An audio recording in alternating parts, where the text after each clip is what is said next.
12 Ordinary Men 12명의 평범한 남자들. 존 메가도 목사님의 저서로 예수님의 12제자들에 대해서 자세히 기록한 책입니다.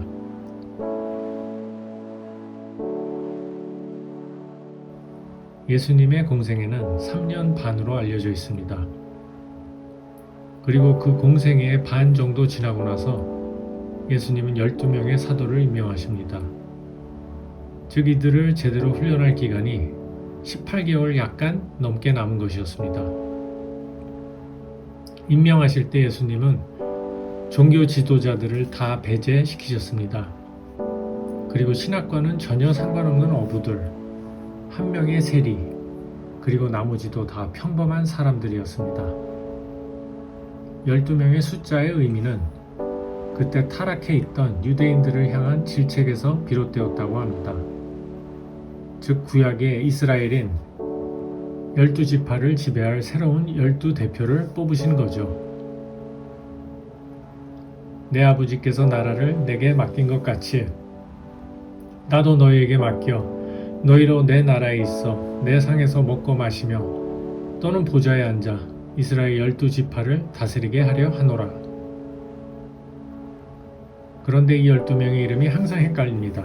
가장 큰 이유는 복음서마다 그 이름이 약간 다르게 나와서 그런 것 같습니다. Four lists, Matthew, Mark, Luke, and Acts, all the same guys. There's really no discrepancy. There's some differences in their names in the list, and I'll explain that in a minute. Group 1 always has the same four guys. Group 2 always has the same four. Group 3 always has the same four. They might get mixed in their group, but they're always in the same group. And the first name is always the same, Peter, because he was the leader over everybody. And the first name in group 2 is always the same, Philip. And the first name in group 3 is always the same, James, the son of Alphaeus. So there were three groups. Everybody kind of stayed in his group, and each group had its own leader. Just naturally, among four men, somebody would rise to be the recognized leader. In the case of the whole group, it was Peter. In the case of group 2, it was Philip. In the case of group 3, it was James, the son of Alphaeus. 책에서도 이렇게 세 그룹을 표로 구분했습니다. 그러면 이 제자들을 하나씩 살펴보겠습니다. 첫 번째는 베드로. 메가도 목사는 자신의 책에서 베드로를 이렇게 표현합니다. The apostle with the foot-shaped mouth. 발 모양의 입을 가진 사도. 이것의 의미는요. 미국에서는 말 실수를 하는 사람에게 입 다물어라 대신에 Put your foot in your mouth 라고도 합니다. 즉 그런 말 한 것을 창피한 줄 알고 네 발을 네 입 안에 쳐넣어라 정도로 이해하면 될 것 같습니다. 베드로가 워낙 말 실수를 잘하고 그래서 발이 입 안에 자주 들어가다 보니 입 모양이 발 모양으로 변했다는 의미입니다. Jesus gave him a nickname, Peter, Rock. And the only time Jesus called him Simon was when he was acting like his old self. 시몬과 베드로 사이를 왔다 갔다 하는 이 불안정한 사람이 12명 중에서 리더였습니다. 마태복음 10장 2절에서 First Simon, who is called Peter. 첫 번째로는 베드로라 하는 시몬. 여기서 first는 그리스어로 protos. 이것은 단지 순서가 첫째라는 것이 아니고 chief, leader of the group을 의미하는 것입니다.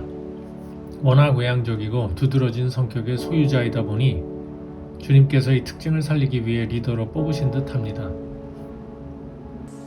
He was the closest to Christ, the spokesman, the leader, the most notable preacher. He's the dominant preacher in the first 12 chapters of Acts. He's the dominant preacher among the apostles in the record of the book of Acts. 예수님 다음으로 성경에서 가장 많이 언급되는 이름이 베드로입니다.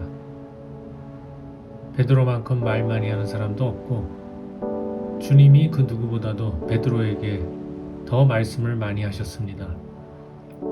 제자들 중 주님께 가장 많이 혼났으며 제자 중에서 유일하게 주님을 혼낸 사람입니다.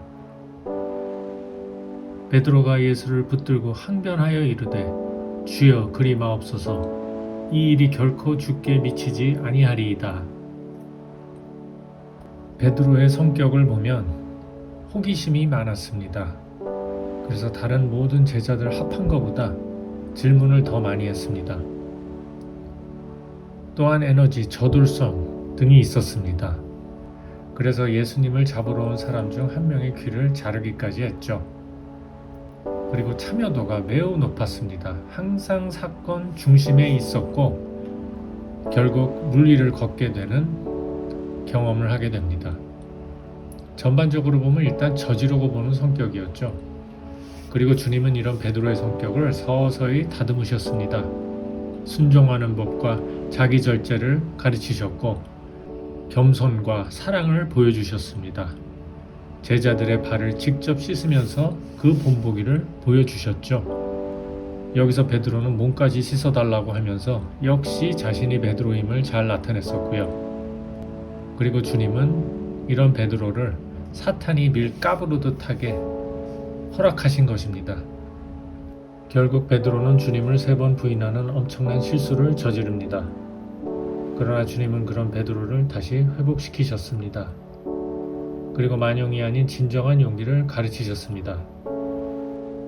그래서 오순절 이후로 그는 협박에 굴하지 않고 담대하게 복음을 전파하기 시작한 것이고요. 베드로의 마지막은 이렇습니다. 주님이 베드로는 순교할 것이라고 미리 알려주셨고요. 역사학자들에 의하면은 베드로가 십자가형을 받기 전에 그들이 그의 아내가 십자가형 받는 것을 지켜보게 했다고 합니다. 그때 베드로는 자기 아내를 이름으로 부르면서 Remember the Lord, 주님을 기억하세요 라고 말했다고 합니다. 그리고 베드로의 차례가 되었을 때 그는 자신이 주님과 같은 방식으로 죽을 정도의 가치가 없다고 하면서 거꾸로 매달아 죽게 해달라고 했습니다. 그래서 그렇게 십자가형을 받았다고 합니다. 두 번째 제자는 앤드루입니다. 이름의 뜻은 manly, 남자다움. 4명의 제자로 구성된 리더 그룹 중 가장 알려지지 않은 제자입니다. 변화산 등 중요한 이벤트에서도 제외되었습니다. 그가 한 대표적인 일은 한 사람 한 사람 개별적으로 예수님에게 소개시키러 데리고 갔다는 것입니다. 그는 예수님에게 첫 번째로 부르심을 받은 제자이며 자신의 형인 베드로를 예수님에게 소개시킨 장본인이기도 합니다. 베드로와 안드레는 벳세이다 출신으로 갈릴리 호수 북쪽으로 추정되는 이곳이 고기가 잘 잡히는 곳으로 유명했다고 합니다. 그리고 근처에 더 큰 도시인 가버나움으로 이사를 가서 본격적인 고기잡이를 시작했고요. 거기서 야고보와 요한을 만나서 가까운 관계를 유지했다고 합니다. 이 4명이 세례 요한도 같이 따라다녔으며 결국 이들이 예수님의 제자들 중 핵심적인 역할을 하게 됩니다. 안드레 이름은 신약에서 9번만 언급되고 그 중에 대부분도 그냥 지나가듯 표현이 된 경우가 많습니다. 그는 평생 그의 유명한 형의 그림자 속에서 살았습니다. 4명의 제자 중 다른 사람과 논쟁을 하지 않는 유일한 사람이었으며 속은 가장 깊었습니다. 그가 말하는 경우는 드물었지만 항상 옳은 말을 했으며 틀린 말을 한 기록이 없습니다. 아마도 요즘 교회 리더들에게는 베드로보다 오히려 더 본받아야 할 덕목을 갖췄다고 볼 수 있습니다. 안드레는 베드로를 예수님에게 소개시킨 것 이외에도 오병이어를 갖고 있는 어린 소년을 데리고 왔습니다. 그리고 그리스인들이 예수님을 찾으러 빌립에게 갔을 때 이들이 이방인임에도 불구하고 결국 예수님에게 소개시켜준 사람이 안드레였습니다. 베드로를 예수님에게 데리고 옴으로써 First Home Missionary, 즉 가족을 전도한 최초의 전도사, 그리고 그리스인들을 예수님께 데리고 옴으로써 First Foreign Missionary, 즉 외국인을 전도한 최초의 전도사라고 표현합니다. 요즘에도 새 신자들을 보면 어떤 유명한 설교를 들어서라기보다는 어떤 사람의 손에 이끌려서 오는 경우가 많습니다. 그리고 이런 것을 안드레가 가장 잘 보여주었습니다. 예수님이 말씀하셨던 누구든지 첫째가 되고자 하면 뭇사람의 끝이 되며 뭇사람을 섬기는 자가 되어야 하리라. 이 말에 가장 부합하는 제자였습니다. 오순절 이후에 안드레가 어떻게 되었는지는 정확하게 나타나지 않습니다. 아카이아에서 십자가형을 받았으며 더 고통을 증가시키기 위해서 십자가에 묶인 채로 십자가형을 받았다고 합니다. 그리고 특징적인 것은 그 십자가 모양이 X형 모양이었습니다. 안드레는 이틀 동안 십자가에 매달렸으며 그 상황에서도 지나가는 사람에게 그리스도에게 돌아와서 구원받으라고 했다고 합니다.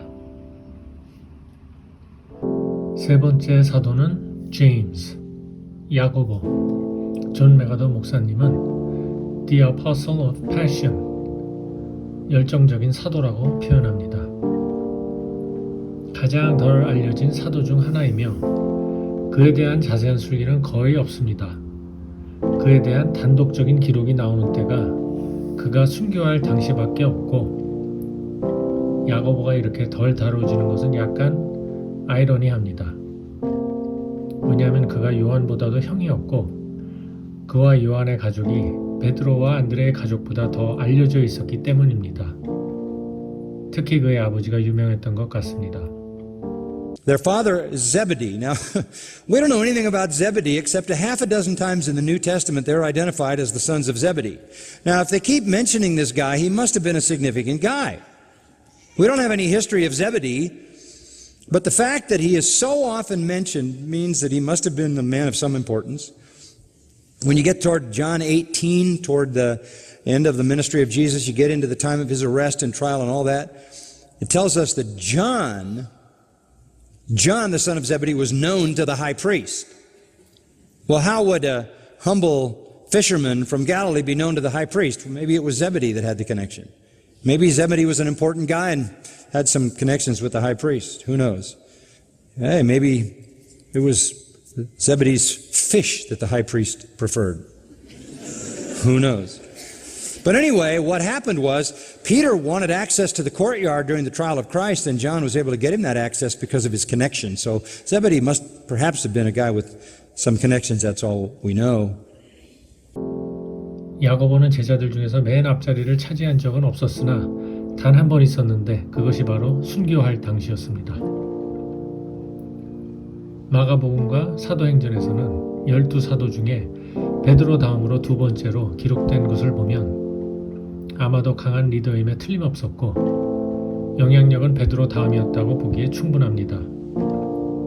그리고 가장 핵심의 이너서클 안에 포함되어서 야이로의 딸을 일으킬 때, 변화산 때, 그리고 겟세마니 동산에서 예수님이 기도하실 때에도 같이 있었습니다. 야고보를 설명할 키워드를 꼽으라면 패션, 열정입니다. 예수님도 이런 야고보와 동생의 성격을 보시고 보아너게스, 천둥의 아들들이라는 별명을 지어주신 것입니다. 그리고 그런 불같은 성격이 아마도 치명적인 적들을 많이 만들었을 수도 있습니다. 그리고 또한 이런 열정이 야망으로 변질되어서 결국 그의 어머니에게 예수님의 왕국에서 가장 높은 자리를 얻게 해달라고 부탁한 것입니다. 이전에 예수님께서 너희가 이스라엘 12지파를 심판할 것이라는 말에 홀리다시피 해서 예수님이 나중된 자가 먼저 된다는 말은 흘려들은 것입니다. 14년 후에 야고보는 그의 믿음으로 인하여 처음으로 순교하는 사도가 됩니다. 그리고 그의 죽음이 성경에 기록되는 유일한 사도이기도 합니다. 유세비우스의 기록에 따르면 그를 심판석으로 끌고 간 사람이 야고보의 간증을 듣고 나서 감동받아 그 자리에서 기독교인이 되었다고 합니다. 그리고 야고보에게 자기를 용서해달라고 했으며 야고보는 Peace be with thee 라고 하면서 그를 안아주었다고 합니다. 그리고 그 사람은 바로 야고보와 같이 처형되었다고 합니다. 네 번째 사도는 요한입니다. 예수의 제자 중 하나, 곧 그가 사랑하는 자가 예수의 품에 의지하여 누웠는지라. 우리 모두에게는 The Apostle of Love 라고 불리는 사도입니다. 다른 복음서들과는 다른 내용의 특별한 복음서를 뒤늦게 쓴 사도이죠. 그를 나타낸 모든 그림들을 보면 고운 미소년의 모습, 사랑과 너무 어울리는 모습이지만 젊은 시절의 별명은 Son of Thunder, 즉 형인 제임스와 동일하게 불같은 성격의 소유자였습니다. To them he gave the name Boanerges, which means sons of thunder. We would translate that hotheads. I think he gave Peter a name to remind Peter of what he wanted him to be, and he gave them a name that reminded them of what he didn't want him to be. Sometimes you use a name to reinforce somebody into what you want them to be. Sometimes you use a name to reinforce what you don't want them to be. And calling these two guys hotheads must have been a constant reminder of what they needed to avoid. You remember in Luke 9, they went into town, the people didn't treat them very well, and they came to Jesus and said, okay, you want us to call down fire from heaven and burn them to a crisp? I mean, we're evangelists, you know. We're not terrorists. We don't burn people up. 결국 예수님에게 사랑을 배우고 그 성품이 바뀌는 사도입니다. 진리를 향한 그의 열성은 처음부터 매우 돋보였습니다. 그래서 그런지 그의 글들을 보면 흑과 백만 있고 중간은 없습니다. 그의 복음서에서는 빛과 어둠, 삶과 죽음, 하나님의 왕국과 사탄의 왕국 등의 표현으로 확실한 경계선을 그어 놓습니다. 게다가 서신서에서 보면 하나님께로부터 난 자마다 죄를 짓지 아니하나니 이는 하나님의 씨가 그 속에 거함이요 그도 범죄하지 못하는 것은 하나님께로부터 났음이라. 그 안에 거하는 자마다 범죄하지 아니하나니 범죄하는 자마다 그를 보지도 못하였고 그를 알지도 못하였느니라. 즉 그의 생각에는 예외라는 것이 없었습니다. 반면에 바울은 믿는 사람도 죄와 씨름을 한다고 하는 등 어떻게 보면 인간의 약한 본성에 대한 이해와 여유가 있었는데 요한은 그런 틈이 보이질 않습니다. 그래서 메가더 목사는 요한의 글들을 한참 묵상하고 나면 가끔 바울을 보면서 답답한 숨을 돌리곤 한다고 얘기했습니다. 요한의 이 진리를 향한 열정은 처음부터 나타납니다. 세례 요한의 제자로 있을 당시 예수님을 본 세례 요한의 말을 듣자마자 바로 예수님을 따라가는 것에서 볼 수 있습니다. 젊을 때 그 열정에 비해 사람들에 대한 사랑과 긍휼은 상대적으로 적었습니다. 마가복음에서 보면 그는 자신들과 함께 하지 않았다는 이유로 예수님을 전파하는 사람을 저지했었습니다. 그러나 그 균형을 서서히 찾게 됩니다. 그리고 결국에는 겸손한 모습을 보게 됩니다. 그리고 자신의 복음서에서 자신의 이름을 절대 언급 안 합니다. 예수님이 사랑하신 제자라고만 자신을 간접적으로 표현합니다. 그리고 요한복음은 주님이 제자들의 발을 씻으시는 가장 겸손한 모습을 우리에게 보여주는 유일한 복음서입니다.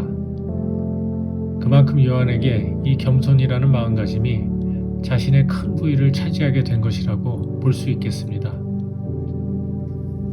그리고 요한은 유일하게 늙은 나이에 죽은 사도입니다. 그러나 어떻게 보면 자신의 동료들은 이미 영광된 모습으로 변해 있을 때 그는 오랜 세월을 온갖 핍박과 외로움을 겪은 가장 오랜 세월을 고생한 것으로도 볼 수도 있습니다.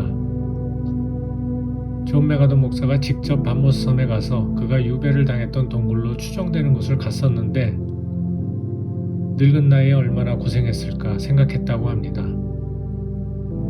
그리고 요한은 예수님이 십자가에 못 박히시는 모습을 바로 옆에서 본 유일한 제자로 기록됩니다. 그리고 예수님이 그 순간에 자신의 어머니를 돌봐달라고 하는 그 부탁을 마리아가 죽을 때까지 지켜줬다고 합니다.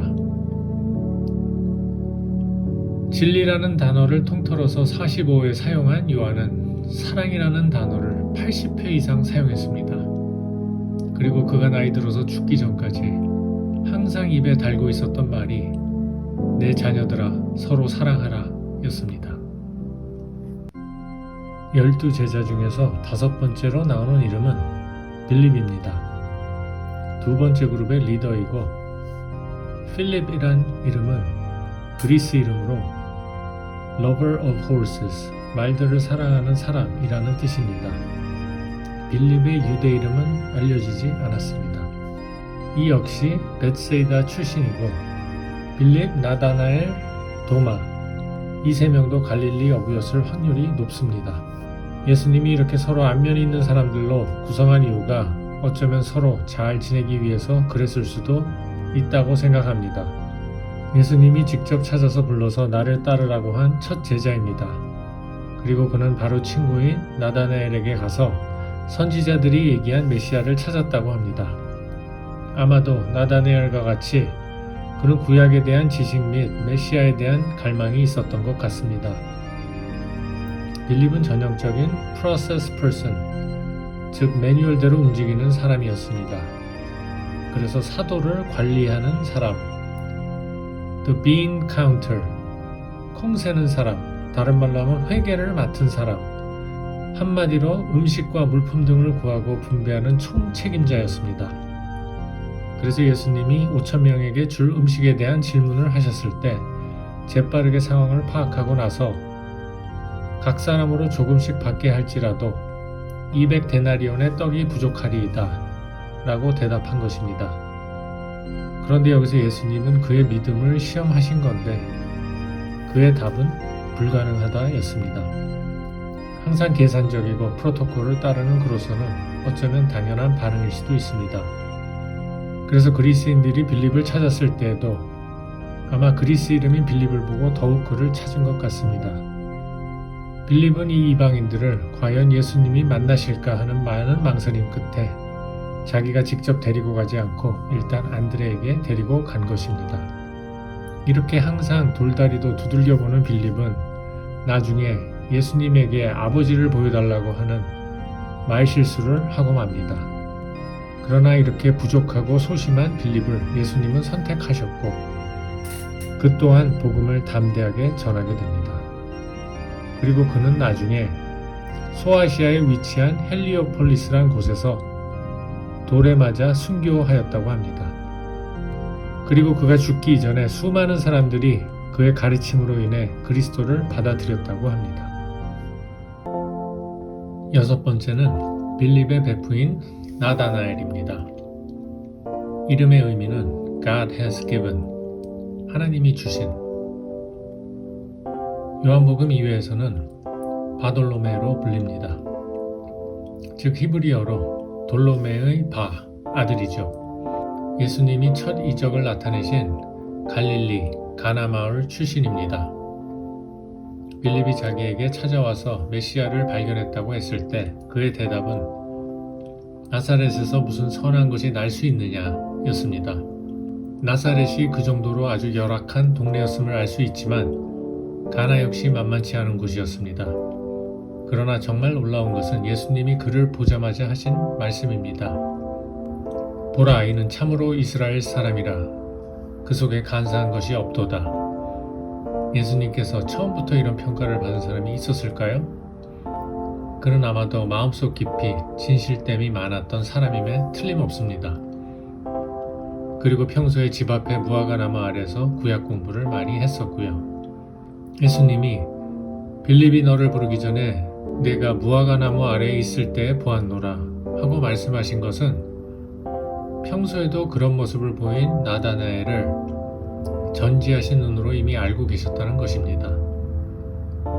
그리고 나다나엘 역시 그것을 바로 깨닫고 나서 이렇게 고백합니다. 랍비여, 당신은 하나님의 아들이시여, 당신은 이스라엘의 임금 이로소이다. 베프인 빌립은 예수님과 몇 년을 지내고 나서도 아버지를 보여달라고 함으로써 예수님이 어떤 분인지 깨닫지를 못한 반면에 나다나엘은 주님을 보자마자 바로 안 것입니다. 이렇듯 처음부터 남다른 모습을 보였던 나다나엘은 복음을 페르시아, 인디아, 그리고 아르메니아까지 전파했다고 합니다. 그가 정확히 어떻게 죽었는지는 의견이 분분합니다. 자루 안에 넣어서 바다에 던져졌다고도 하고 다른 데선 십자가형을 받았다고도 합니다. 일곱 번째는 마태입니다. 유대 이름은 알페오의 아들 레위. 12명 중에서 어쩌면 가장 악명이 높은 죄인이었을 것입니다. 왜냐하면 그는 세리였기 때문이죠. 12 사도에 뽑히기에는 자격상 너무나도 거리가 멀었습니다. 마태는 누가복음 19장에 나오는 삭개오와는 다른 사람이었습니다. 삭개오는 세리장이었으며 일반적으로 세금 걷는 사람들을 뽑고 관리하는 직책이었다고 보면 됩니다. 반면 마태는 세관에서 직접 백성들을 상대로 세금을 받아내는 역할을 했었죠. 한마디로 일반 유대인들에게는 더욱 눈의 가시 같은 존재였습니다. 그러나 그는 아마도 진리에 대한 갈망이 컸던 것 같습니다. 그래서 예수님이 부르시자마자 바로 일어나 따른 거죠. 그리고 마태복음을 보면 구약의 내용이 99번이나 언급됩니다. 이것은 나머지 세 복음서를 합친 것보다 많습니다. 여기서 그가 평소에 구약을 가까이 접했음을 알 수 있습니다. 그리고 마태가 특히 이스라엘 사람들을 염두에 두고 복음서를 쓴 것은 널리 알려진 사실입니다.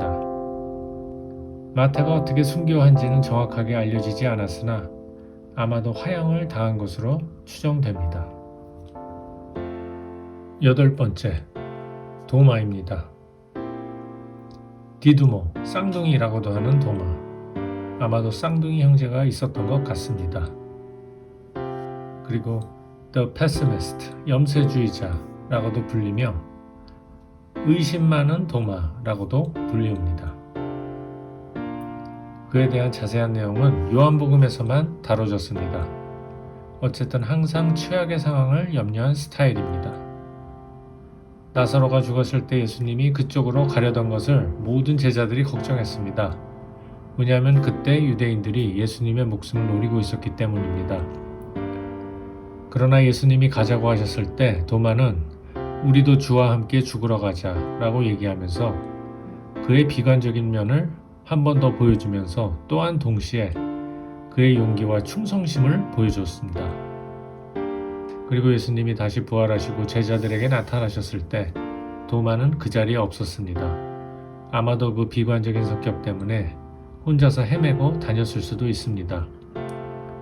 그리고 그 사실을 듣고 나서도 믿지 않았었죠. 내가 그의 손에 못자국을 보며 내 손가락을 그 못자국에 넣으며 내 손을 그 옆구리에 넣어보지 않고는 믿지 아니하겠노라. 결국 주님이 그 앞에 나타나셔서 그를 위로해 주셨습니다.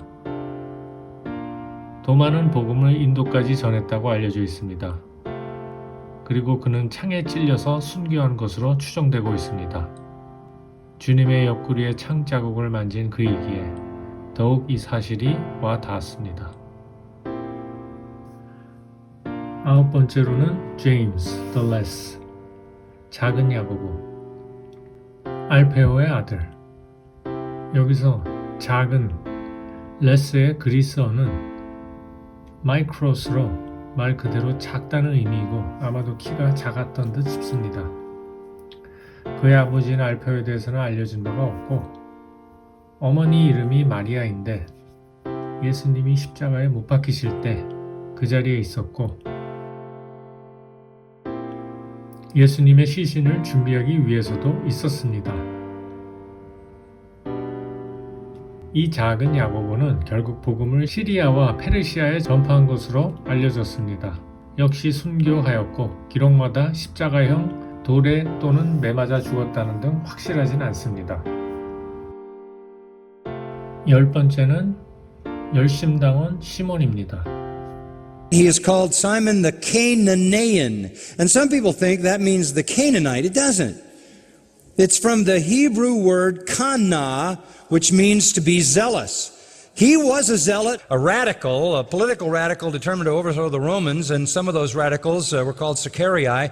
They carried around little daggers in their cloaks, and then when they found a Roman soldier unsuspecting, they murdered him. 그리고 메가도 목사께서 이런 말을 추가했습니다. 만일 세리인 마태가 시몬을 더 일찍 만났더라면 그 손에 죽었을 수도 있었다고. 이런 시몬이었지만 결국 예수님에 의해서 그 열정을 복음 전파에 바치고 순교하게 되었습니다. 11번째로는 야고보의 아들 유다가 있습니다. 이 유다는 이름이 3개입니다.